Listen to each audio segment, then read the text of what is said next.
Hi, everybody. This is Chris. It's a new year, a new round of podcasts. And Al, what time is it? Hey, Chris, I'm always excited because it's time for a Readiness Rewired podcast again. But we got the third leg of our three-leg stool back too, so I'm really excited to have Mike back with us, who has had to duck out on the last couple, 2-3 podcasts. So it's great to have him back. And in addition to that, I understand you've got a really special guest for us today. My round of thanks to you guys for kind of holding up the ship here while I was on assignment, and you'll hear more about that maybe in the future. It had to do with a viral hemorrhagic fever case here in the U.S., and I've been on assignment with that for the last about a month and a half, and we'll hopefully be able to provide some information about that, and maybe in a future podcast talk about it. It was kind of a highly unusual situation that I got pulled out of retirement for. So we'll see what happens for the future, huh? Yep. Awesome. Well, we're glad you're back, Mike. And I'd like everybody to introduce everybody to Patricia Frost. She's a pediatric nurse practitioner that I've been very aware of almost on a daily basis because she shares resources. Even though she's 2 time zones away, this daily contact is just invaluable resources and primarily pediatric resources. Patricia, can you tell us a little bit about yourself? And then we want to jump into some great questions and find out more about what's going on. Yeah, thanks, Chris. Well, I'm delighted to be here, first of all, to hang out with you guys. And as I said before, I actually prepared for this by listening to all of your podcasts before. It's probably the only person I had to know what I was getting into. I had to know what I was getting into. Anyways, I have had the great privilege of having a very diverse career and experiences that have brought me to this point. I'm vice chair for the National Pediatric Disaster Coalition. I started my career as a pediatric nurse at Oakland's Children's, and then I went to UCSF in San Francisco, and then I went to Stanford Children's Hospital and was there for over 30 years as both an educator, as a clinician, and then the last 13 of those years I was a pediatric nurse practitioner for gastroenterology, hepatology, and nutrition. But as an educator, prior to me having that clinician role, I was actually involved in education and training, not only in disasters, but also in terms of setting standards of care in the community. And so I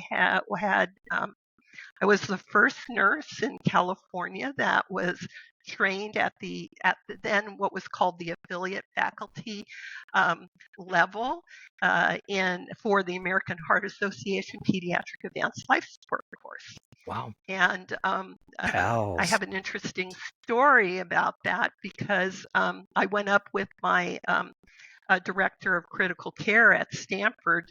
We had to go to Washington State to get trained. And I found myself as the only nurse there who surrounded by pediatric directors of pediatric ICU directors, and basically had people come up to me and say, "What are you doing here?" Wow. Yeah. Welcome. It's been an interesting ride, but what happened is that I took that information, I took that training, and with my physician director at Stanford, we started the Pediatric Advanced Life Support Training course in the Bay Area. And then we did outreach in Northern California and Central California and helped other communities start their own pediatric disaster, not pediatric disaster, but pediatric advanced life support program. We started an ongoing training program. So I have I've done a lot of different things in terms of outreach and starting programs in the community.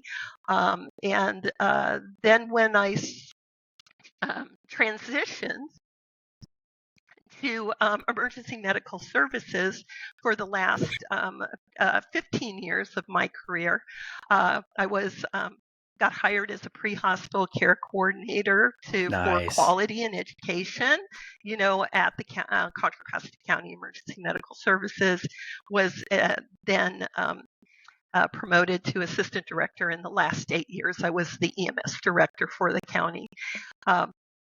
Totally different, diverse experiences.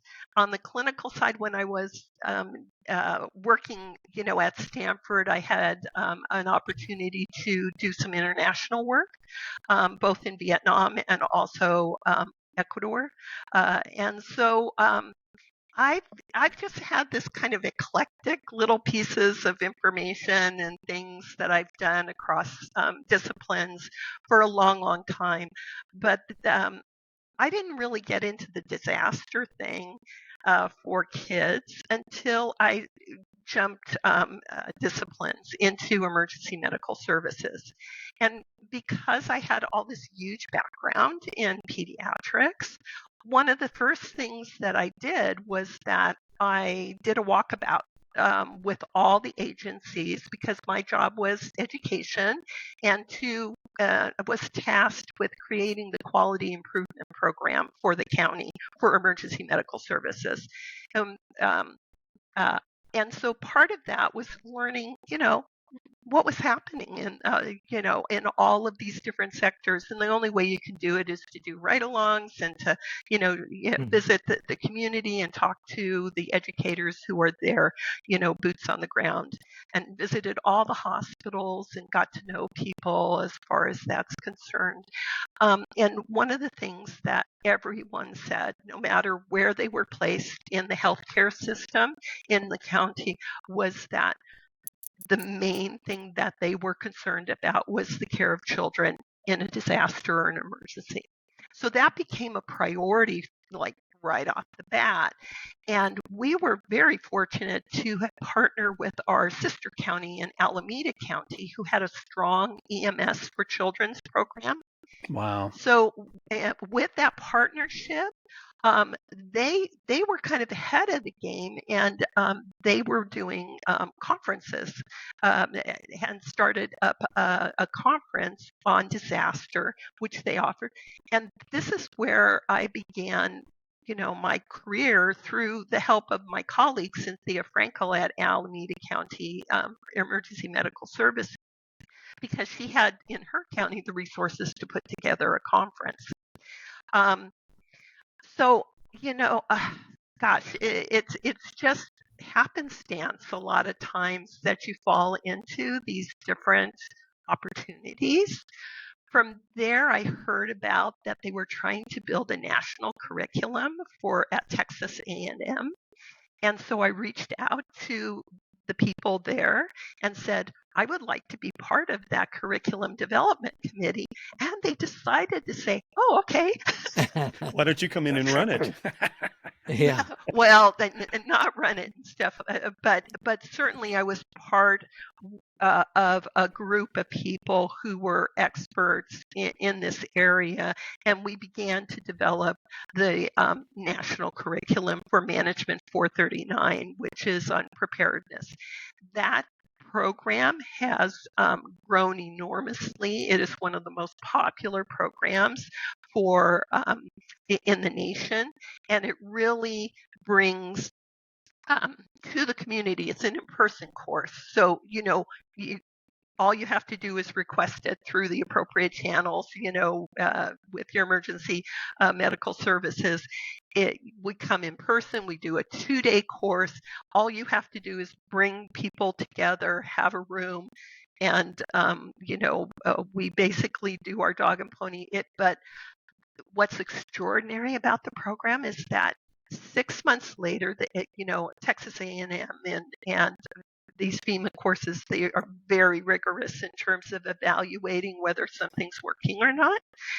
They have the best statistics in terms of having the information that people learn in the course actually make contributions and solid changes in the community, and they have the metrics to prove it. There's no other program that I know of that demonstrates that in that way. That's awesome. So yeah, and I'm sure if you've traveled and you've had like courses that you've done in person, I mean, what a great opportunity to meet people and to learn from them. I really learn as much from those experiences as I'm able to share based on my experience. So it's an amazing journey. Patricia, can I Yeah. just ask just a clarification for us in our area? This Texas A&M course, that's an extension course, I think, right? Is that Mike? No, Is it's a training program that 2 comes day? out of communities, and yeah, let me get the. I'm Well, always but forgetting. I think we know it as, and I could be mistaken, but we know it as a TEEX, a TEEX TEEX. course. It's Right. a TEEX course, and it's Right. Management 439, Pediatric Disaster Response and Emergency Preparedness. That's Right. the And there's technical name. I think that course has been out here recently, Oh, so great. we're learning that the work of you and your group is making it out here. So Yeah. Well, and yeah. they just updated the curriculum, so I'm going for a train up in February for the new curriculum. It looks terrific, and it's building on the new resources that have been created by the Administration for Strategic Preparedness and Response, ASPR, and the Health and Human Services Pediatric Pandemic Network, which we were able to help bring to the table as part of the update. And so I'm really excited about the new course, and this program is really solid because they update it every 3 to 4 years, and so you're always going to learn more information if you bring it back. But this is such a substantial update that I they're already booked into 2026. And Wow. it's free. It's free. It's free. The course is free, which is Al's kind of talk. Absolutely. Free. And what's Yeah. the target? Absolutely The target free. audience. What is exactly the target audience that really you're aiming this course for? So that course is actually a whole community course. So the best courses is when the local community brings together the healthcare organization, emergency medical service, law enforcement, child care, schools, Red Cross, the faith community, volunteer organizations and disaster. It is really a whole community course to get people directed at meeting the needs of children, or it's an awareness course. Meet the needs of children wherever children are. And, there's a lot of work being done in terms of pediatric disaster preparedness for hospitals. And right now, as far as the Pediatric Pandemic Network and the Pediatric Disaster Centers of Excellence, which is really healthcare focused. But in reality, what you want to do is it to be embedded into the community, no matter where children are, at home, at school, at childcare, in activities, whatever, because that protects the healthcare system from having children fall into it. You don't want a big surge of kids that fall into it because of failures of preparedness in other sectors. That makes perfect sense. And boy, I'm thinking about two things right now in terms of applicability. We had a school shooting here in Iowa, up in Chris's area, here just not too long ago. Has it been a year now, Chris? Yeah. Yeah. So it's been a year now where, it was a kind of a middle school child bringing a firearm into a school. And, you just see the impact that it can have right here in the heartland. It's not all big city stuff. It's stuff that's happening all over the country, and how a predominantly rural area can be prepared for something like this, is something that as we as preparedness people sit there and think about this kind of stuff and the impact directly on children here, but on the whole community. That's why I'm hearing the whole community piece to your education, which makes, I think, perfect sense in this kind of situation. And then, of course, I have to think about the wildfires that are going out in California right now, and how, oh my God, how the community is being affected, the children in it, and then all the resources that are now unavailable to families and children wherever they're at. I mean, so this all ties in exceptionally, unfortunately, well to some of the current events right here in our country. Yeah. Well, you guys are all familiar with FEMA lifelines and emergency support functions and all of that stuff. I didn't learn any of that stuff until I moved into EMS. I didn't really understand what disaster was really about, even though my job as an educator was to train the nurses and the doctors to what to do if a disaster happened in the hospital. Right. It was just limited to in the hospital. But disasters, hit the whole community, every population, every vulnerable, entity in that population. And how well a community can respond is really so dependent on what is in place every day. So as an EMS director, I had an intimate knowledge of who all the resources were in my community, what they were capable of doing, what I could ask them to do, what I could push them to do, and what I had in my hip pocket. I needed to know that kind of data and information, every single day. How many beds in the county I had at any point in time, how many ambulances were en route, where if we had a mass casualty, and we had all of our communication systems being really designed to create that intelligence.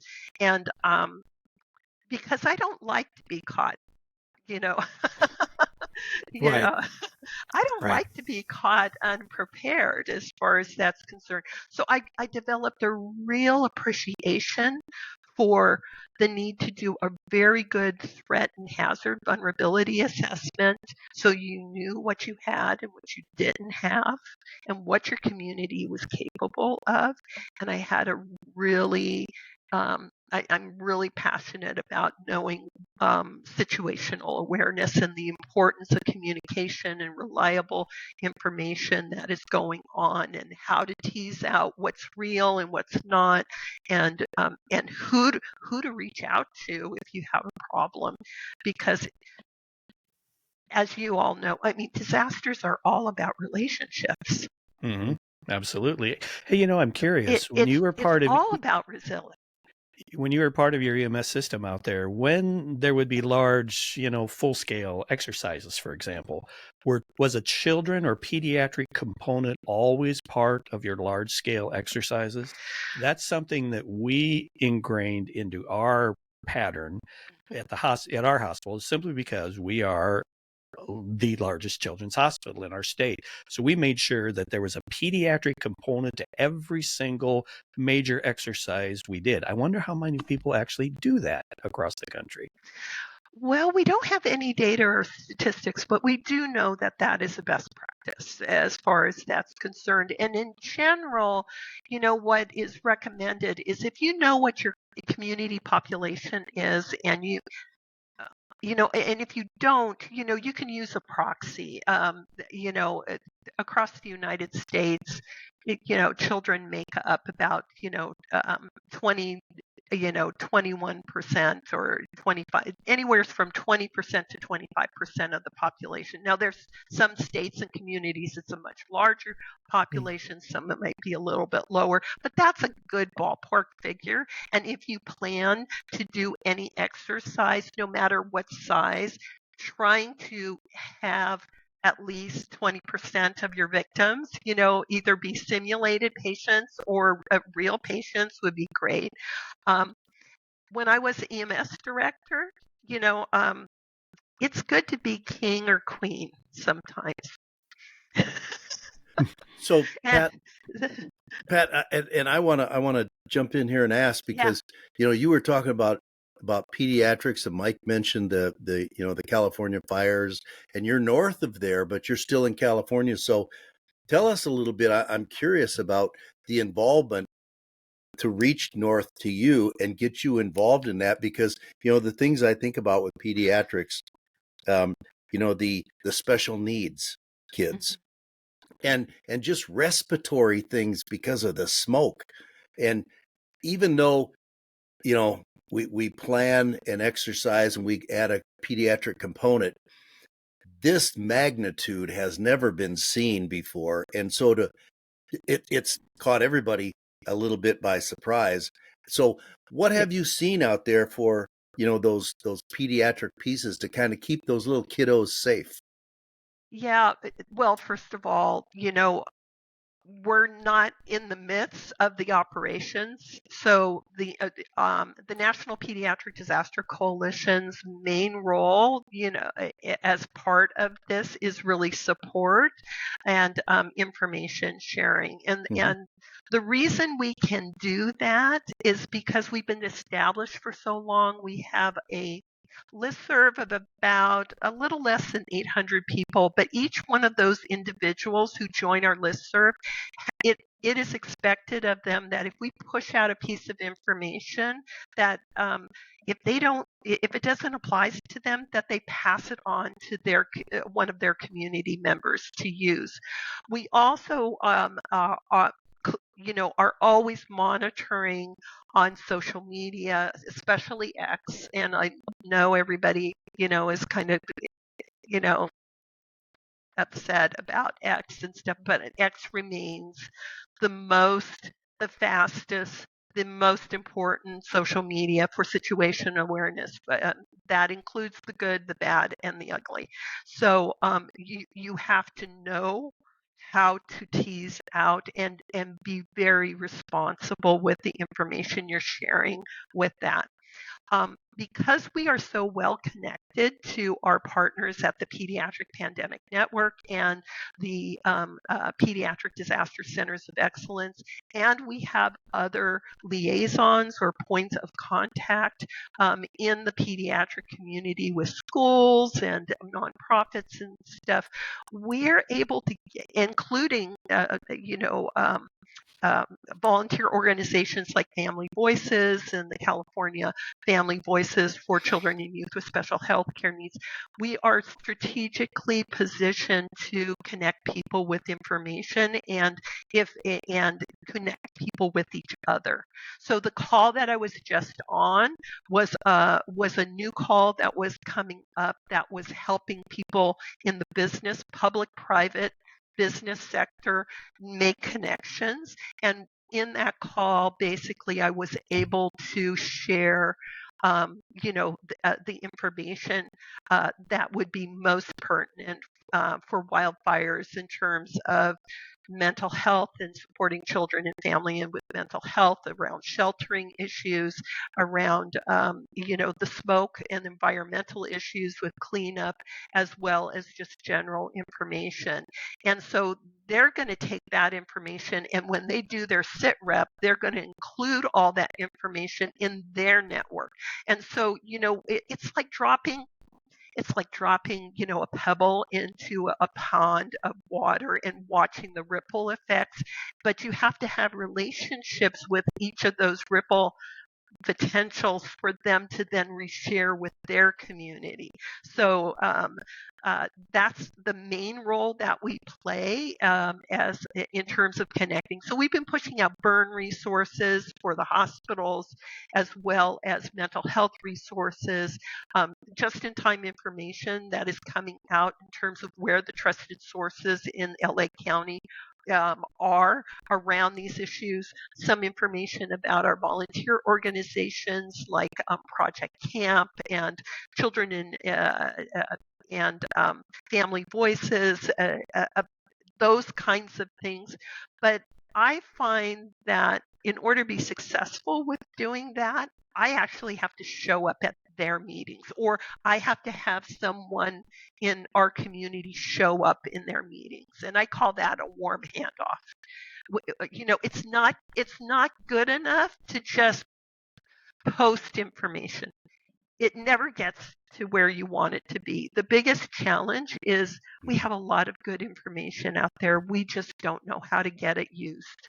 And part of getting it used is, is creating that, relationship or warm handoff in the meetings and in the interactions. You might have that interaction as a one-on-one, or you may or as part of a webinar, or as part of a listserv, as far as that's concerned. But we're very concerned about getting people connected to reliable information, because the information is out there. We've just got to get it connected to the parents and families and the children and youth with special health care needs. And we also, play a role in the development of those materials. All of our subject matter experts are at the table with these groups who are developing standards and making, recommendations for policy. We have 3 people on the National Advisory Committee for Children's and Disasters who are affiliated with our group. So, we're trying to create this like critical mass of advocates for children. So Pat, maybe this is the point too. We need to just talk about membership and connectability to the National Pediatric Disaster Coalition, or whether other key next steps. If listeners are thinking, hey, this sounds like a good thing, how do I get involved, or should I get involved? How does that happen? Well, first of all, we are on a journey to become a nonprofit. We were actually affiliated with the Coyote Crisis Healthcare Coalition in Arizona when we first started. Their funding ran out. So, we've been pretty much a self-funded organization, since then.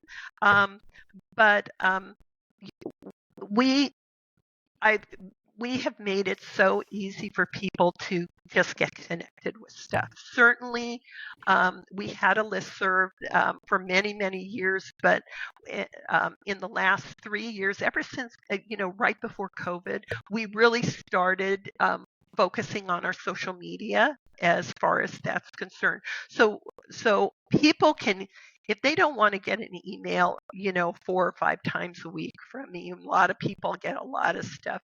They can just go ahead and visit our website, the National Pediatric Disaster Coalition. We're just about to refresh that website, so we'll have a brand new, spanking new website before the end of January, I hope. Nice.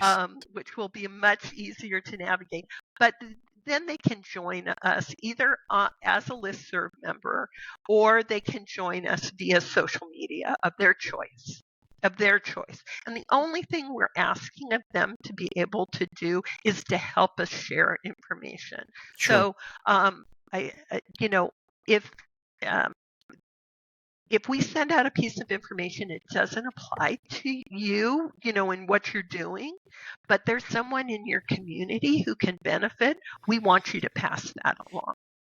And we have schools connected to it. We have nonprofits. We have a very large group of pediatric disaster subject matter experts and healthcare providers from all sorts of community hospitals and stuff. We know a lot of people, and we also know a lot of the leadership that is involved. So we have an opportunity to be a voice, and at the table with what they're doing.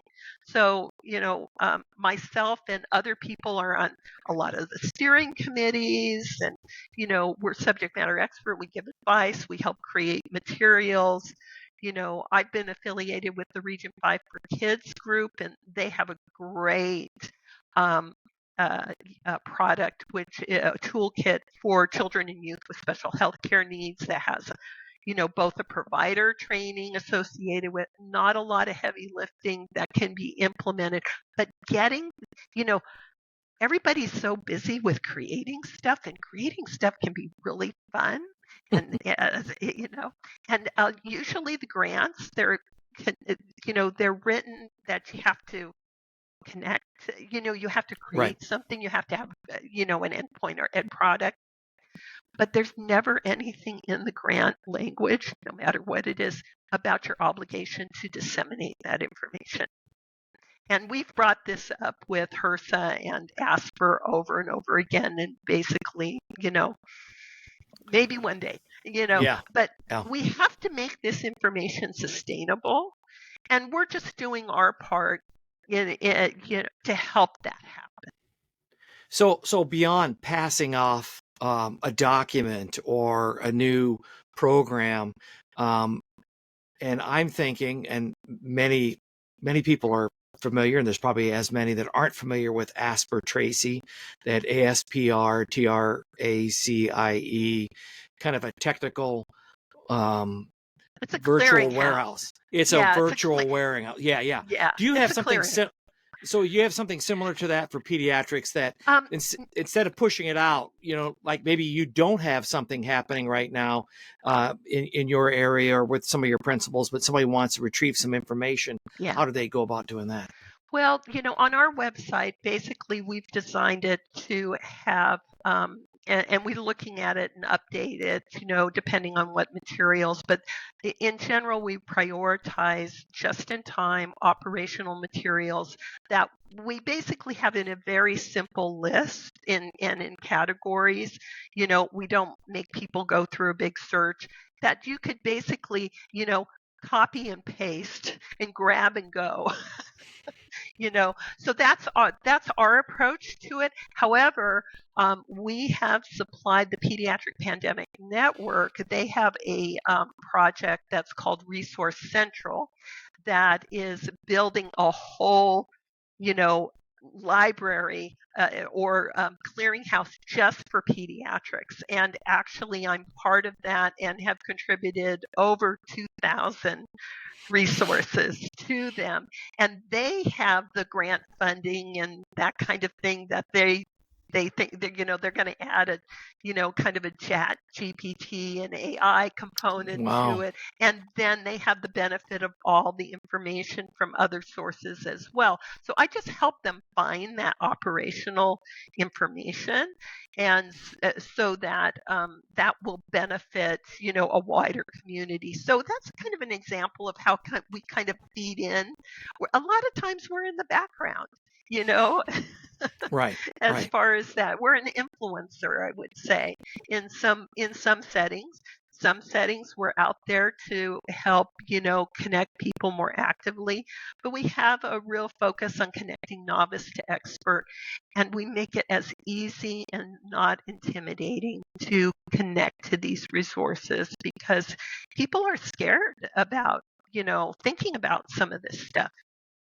Do you know, just out of curiosity, do you know, is your organization actively reaching out to like the EMSC people in each state, like the pediatric trauma nurse coordinators in the children's hospitals, things like that? So is there a good connection for your organization to those kinds of organizations in each state? Well, first of all, Mike, as you probably are aware, everyday readiness is the foundation of disaster readiness. And so I think as I shared in my, beginning introducing myself, I mean, the reason I started looking at pediatrics is that I use the EMS for Children's program as my vehicle to do that initial assessment in my community. And so I sat on the California State EMS for Children's program, as a liaison for my county, as a representative for my county. I'm on the steering committee for a number of EMS for children projects, including the new pediatric pre-hospital readiness project. So, I see the EMS for Children's program and pediatric disasters as like two sides of a coin. I mean, Yeah, sure. the EMS for Children's program is really, this is everyday readiness, this is disaster readiness, Oh, sure. So to speak. And so it's foundational. You can't scale what you don't have. Well put. So yeah. So absolutely, the EMS for Children's program. I'm on a lot of calls, and for the state program right now, they're focused on hospitals and putting together recognition program for qualified hospitals using the pediatric readiness assessment that they had for emergency departments. And a part of that assessment was it asked whether it had a disaster plan for the hospitals. And then what they found out, I think it was about 40% of hospitals, had a plan or some semblance of a plan. And now what's happening in the background is that the readiness project is starting a Delphi process, and a Delphi process, for people who don't know what that is, it's just, subject matter experts being brought together and trying to put together the right information that is the most reliable and most feasible to put together as part of an assessment or a standard or along those lines. So what's happening is that piece of data has generated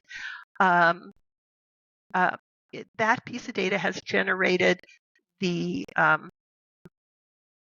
beginning of developing an assessment tool for pediatric disaster ready assessment tool. Now, I think that's going to be healthcare focused, and which is great. and there is more awareness about the importance of the healthcare community connecting with the rest of the community that they have to play with, and I think that will be part of it. But we certainly have been, at the table and part of those discussions along the way. So we're in the background, and just helping people try to, and advocating for the things that would need to happen, and creating awareness where people in the healthcare sector are not aware of what's happening in the rest of the community. Yeah. Well, and Pat, you talked about, the operational information and I love the term when you said the everyday readiness, because I reached out to a few hospitals I'm associated with, and I talked to some ED managers and others and said, hey, what keeps you up at night from a pediatric standpoint to kind of prepare for this? And two things that really came out, and I want to see if your coalition has those tools. They said, besides the turnover of the nurses and educating, they felt pretty comfortable with their pediatric handlings.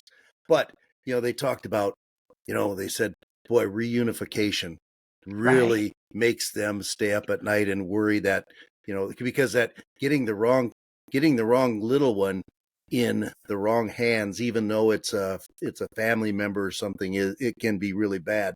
And the other piece that they talked about was all the pediatric patients they're seeing that are not vaccinated because of all the people who know better than the doctors and the nurses, you know, and they read it's on Facebook, so it must be true.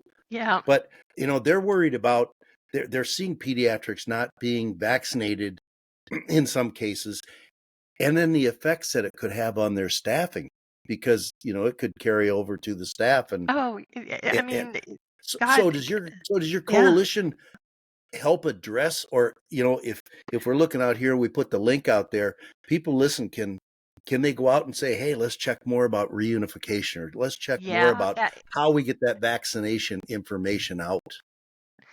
So, two different areas as far as that. For the reunification, which is the easiest and stuff, there are tremendous resources that have been created for a lot of different sectors, but especially for hospitals through the American Academy of Pediatrics. They have basically put together a toolkit that has been,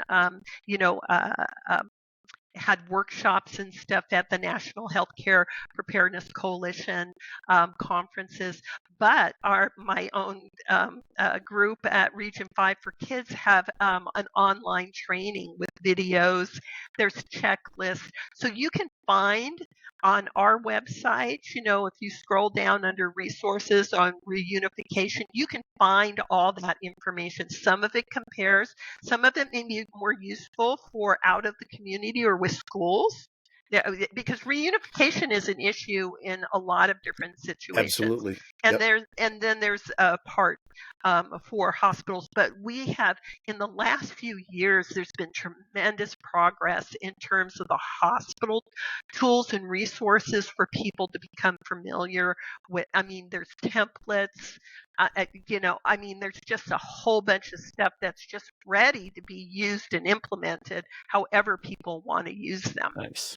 And then on the vaccination side, that's a more complicated issue.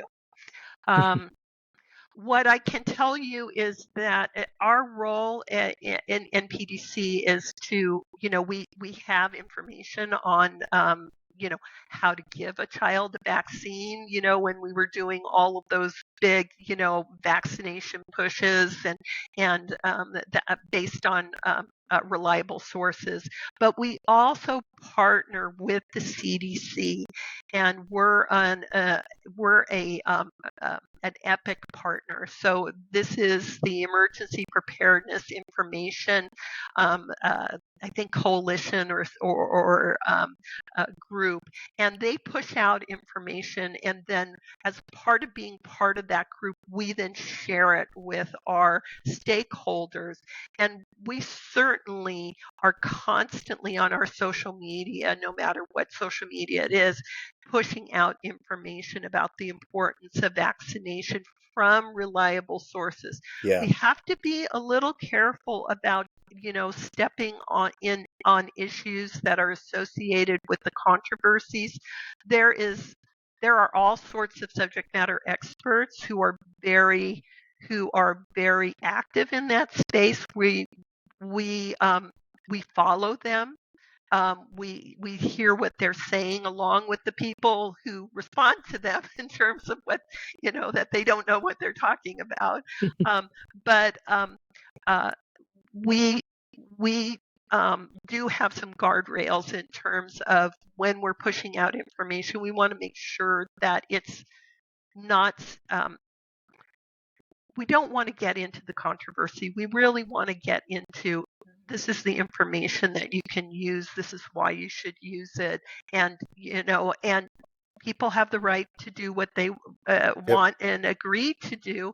And it's a sad state of affairs in public health that, because of COVID and the nature of trying to manage an emerging infectious disease. And Mike, I think, Mike, you were saying you were deployed for some thing. managing an emergent infectious disease is a whole different animal than just trying to maintain the status quo. Yep. Because there's things that are changing, there's things that are unknown, and what you thought was the best thing to do later on turns out not to be the best thing to do, but you were acting on the best information that you had at the time, and you thought you were doing the right thing. This is normal in medicine. Yeah, This and is unfortunately, what happens in medicine. yeah, and public health unfortunately, all the time. it was taken and twisted and thrown back as, people not doing the right thing. They were incompetent. They made the wrong decisions. Yeah, it's a tough environment, and I mean, in my county. My first experience with an emergency infectious disease was associated with, we certainly had Ebola, but before that we had, H1N1, Sure. which was, as far as that's concerned.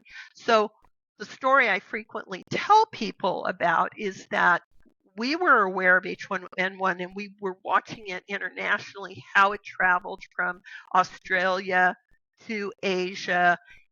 Then it went to Mexico, and then for some reason, the first cases landed in one case in SoCal, but the first pediatric case, I believe it was the first pediatric case, landed in my county.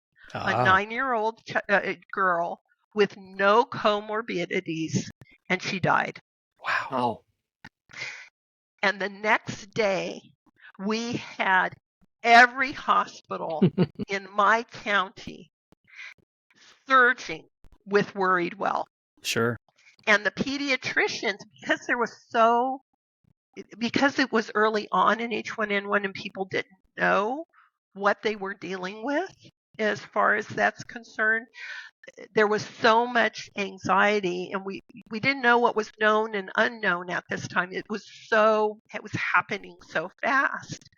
But the pediatricians and the family practice offices and stuff, if they got a call for a child who they thought, had flu-like symptoms and stuff, they would send them to the ER instead of seeing them in the office because they thought it was H1N1. Sure.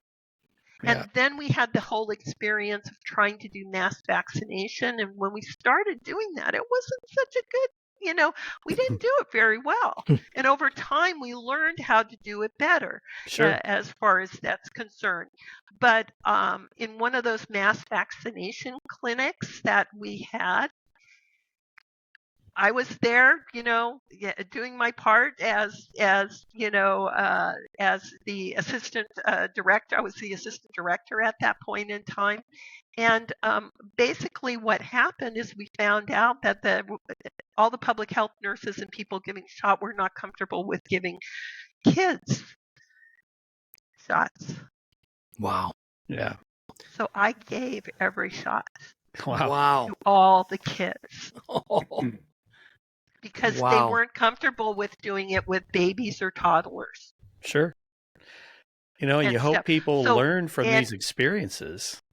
Well, that's going to happen again. They didn't plan for it. Now, certainly based on that experience, people learn as far as that's concerned. But and EMS plays a huge role in supporting now, vaccinations in the community when we have to do vaccinations. So, we've learned a lot about how to, set up those points of distribution, Right. and do mass evacuation, mass vaccination as far as that's concerned. So, have you seen the money? That's kind of our role. Huh? Have you seen the money that's been released by CDC now, getting us ready for H5N1? Million. You're gonna need billions. Yeah. My biggest concern is that, and the reason there is so much concern, and it may happen and it may not happen, is that what we know about H5N1 in children is that it has up to a 50% mortality rate. Scary. Wow. That is what we know based on these very limited outbreaks. This is why everyone is just so scared. Yes. So the challenge, the thing is that, it's, I don't know. We'll have to see, but I'm hoping for not for the worst case scenario, but viruses, they change all the time. Yes. They mutate all the time. If I get a virus and I pass it on to you, it's a different virus in your body than it is in mine. Yes, absolutely. Now, this is perfect. We're going to end this session on a cliffhanger. Okay.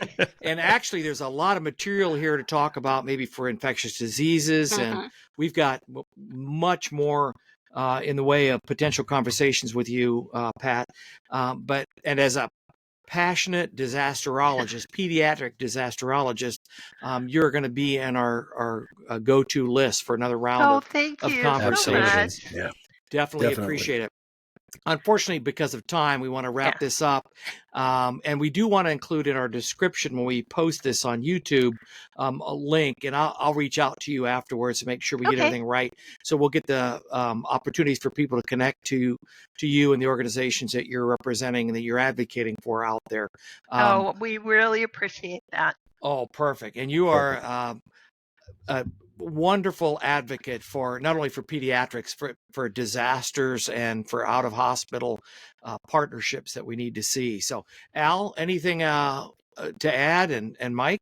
No, the link was what I was worried about. You're going to get that, Chris, and just from all of us, to all the families affected out in California, as well as the Cal Fire and their families, because those guys and gals at Cal Fire are just doing a tremendous job, as well as the support people. Our prayers from Iowa are with you guys, and it's a tough one. Yeah, it's not over.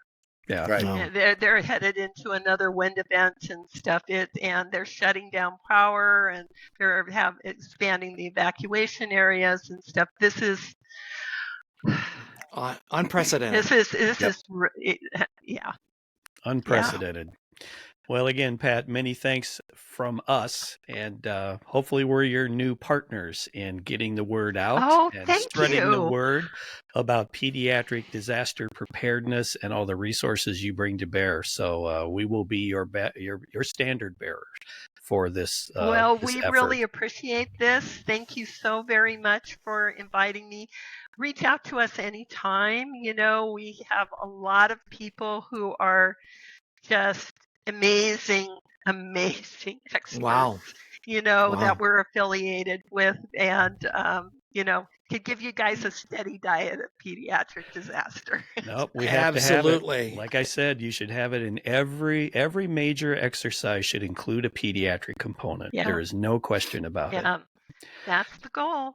All right, folks. Well, we're going to wind this one up, and many thanks to Pat and to all our listeners out there. Remember, get a hold of us. Let us know what you think, ideas, any kind of feedback you want to give us. Remember our email, readiness.rewired@gmail.com. We want to hear from you. Make sure you click that subscribe button. Make sure you ring the bell so you know when we put up a new video. Give us that thumbs up if you like us. Give us thumbs down if you think we suck. But we want to hear from you, and make sure you come back and visit us again. We got a whole new year of podcasts coming your way, so stay with us.